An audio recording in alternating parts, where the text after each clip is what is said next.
The Dutch government just experienced something unprecedented. A 36% tax on unrealized crypto gains that sparked protests so massive, it forced their tax minister to publicly back down. This isn't just about the Netherlands, this is a warning shot to every government thinking they can squeeze crypto investors without consequences. Hey everyone, welcome back to the channel. I am your host, and today we re-breaking down one of the most significant government reversals in crypto tax history. The Netherlands thought they could implement a brutal 36% tax on unrealized gains, but what happened next shocked everyone. We'll dive into exactly what went wrong, why this matters for every crypto investor globally, and what this means for your portfolio moving forward. Let us start with the timeline. On February 13, the Dutch government introduced what can only be described as one of the most aggressive crypto tax policies ever proposed. A flat 36% tax rate on unrealized gains from cryptocurrency holdings. Unrealized gains, meaning you pay tax on profits you haven't even made yet, just because your crypto went up in value.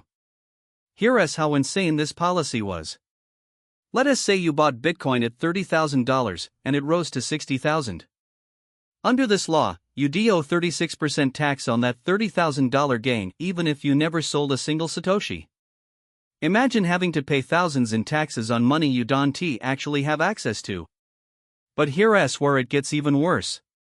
The tax applied to anyone holding more than 57,000 euros worth of crypto. That's roughly $60,000 at current exchange rates. So if you were a long-term Bitcoin holder who accumulated during the bear market, suddenly you're facing a massive tax bill just for holding. The backlash was immediate and devastating.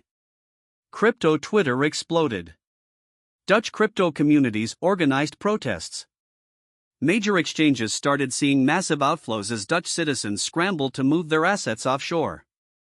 Some estimates suggest over 200 million euros worth of crypto fled Dutch exchanges in the first week alone. If you're finding this valuable, smash that like button, it helps more people see this crucial information. The protests weren't just online rage.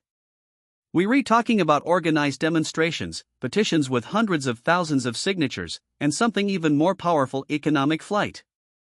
Dutch crypto entrepreneurs started publicly announcing they were relocating their businesses.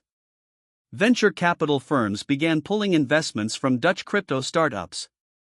Tax Minister Eugène Heijnen quickly realized they made a critical miscalculation. The crypto community wasn't just going to roll over and accept this. They fought back, and they fought back hard. Let me give you some context on why this policy was so problematic from a technical standpoint. First, valuation complexity. Crypto prices fluctuate wildly, sometimes 20% in a single day. How do you fairly assess unrealized gains when the asset value is constantly changing? Do you use January 1st prices? Daily averages? Peak values? Second, liquidity issues. Many crypto holders have their assets locked in staking, DeFi protocols, or cold storage. They literally cannot access their funds to pay taxes, even if they wanted to. It's like taxing someone on the theoretical value of their house every year, regardless of whether they can afford the tax bill. Third, the enforcement nightmare. The Dutch tax authority would need to track millions of wallet addresses, monitor decentralized exchanges, and somehow account for privacy coins in cross-chain transactions. The administrative cost alone would be astronomical. Fun fact: 80% of you watching aren't subscribed yet. If you want to stay ahead of these market-moving developments, fix that now.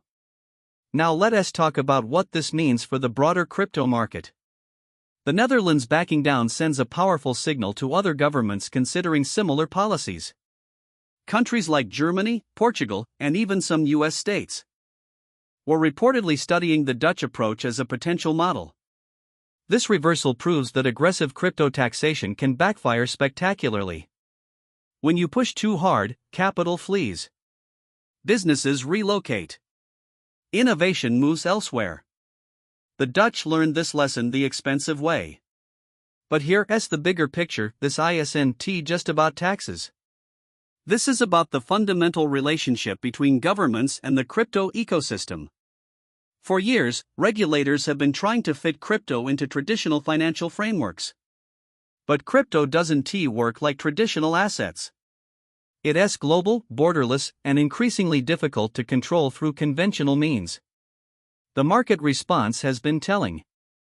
Dutch crypto exchanges saw trading volumes drop by over 40% in the weeks following the announcement.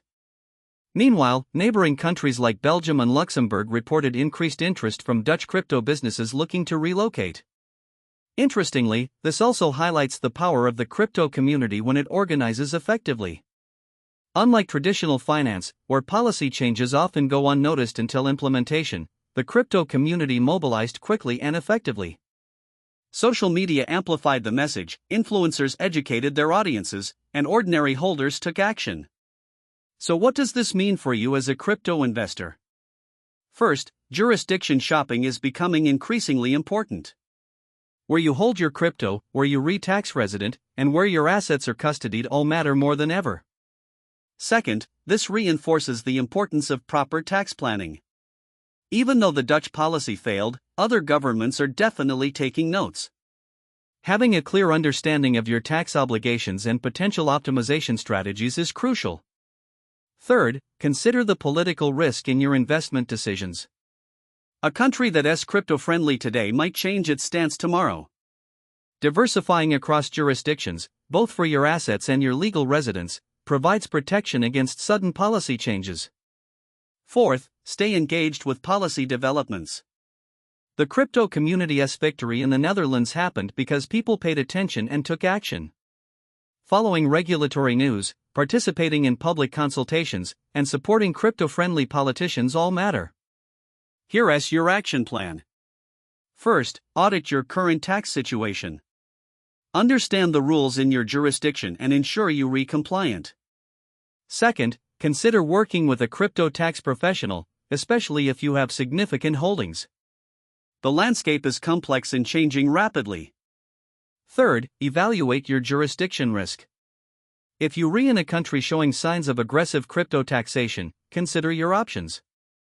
This might mean relocating personally, moving assets offshore, or restructuring through crypto-friendly jurisdictions. Fourth, document everything.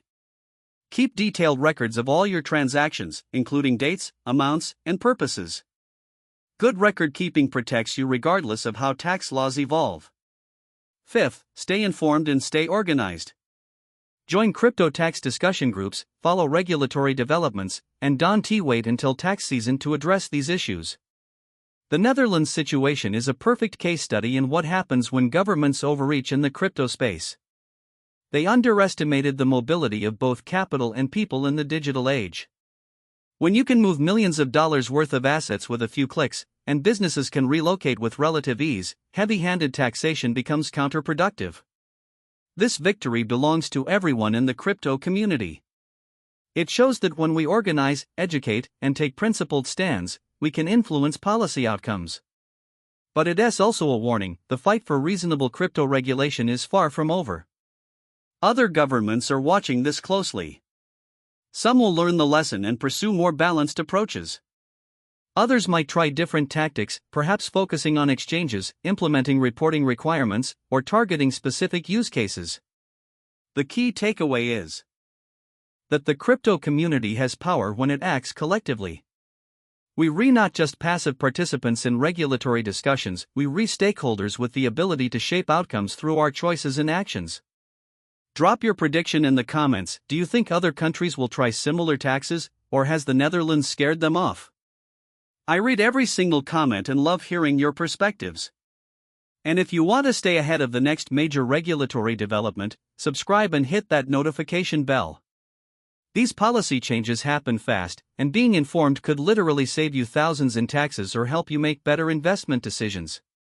Before you go, check out this next video where I break down the most crypto-friendly countries for 2024. You'll want to see this if today's discussion got you thinking about jurisdiction shopping.